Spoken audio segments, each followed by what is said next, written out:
आपने कहा कि राजीव गांधी जी आए थे जब यहां हैजा हुआ था, प्रधानमंत्री थे उस समय। 10 सालों से मोदी जी प्रधानमंत्री हैं, कभी आए हैं?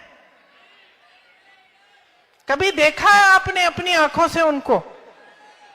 उस समय हैजा हुआ, आपके प्रधानमंत्री आ गए आपकी गलियों में। देखिए, कोई खास बात नहीं है, मेरे पिताजी हैं, अच्छा लगता है सुनकर कि आए, लेकिन खास बात नहीं है, गलतफहमी में मत रहो। प्रधानमंत्री का फर्ज है कि वो आए। वही प्रधानमंत्री राजीव गांधी, मेरे पिता, मैंने देखा गांव में जाते थे, डांट खाते थे महिलाओं से कि हमारी सड़क नहीं बनाई है आपने, बना दो 6 महीने में, हमने आपको 2 बार कह दिया है। डांट खाते थे, चुप रहते थे। मैं बच्ची थी, मैं सोचती थी कि अरे पिताजी को डांट रही है ये, तो मैं पूछा एक बार कि आप तो डांट खा रहे हैं, तो कहा हाँ, क्योंकि मैं तो इन्हीं की सेवा करता हूं, ये तो मेरा कर्तव्य है, ये सड़क बननी चाहिए।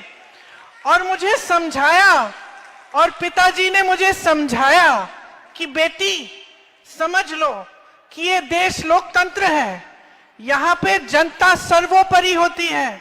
हमारा काम है, हमारा कर्तव्य है, हमारा फर्ज है कि हम जनता के लिए काम करें। अगर हम काम नहीं करेंगे तो अगर जनता हमें डांटेगी तो ये सबसे अच्छी बात है। इसका मतलब है कि जनता जागरूक है, इसका मतलब है कि जनता समझ रही है कि उसका हक क्या है, उसका अधिकार है।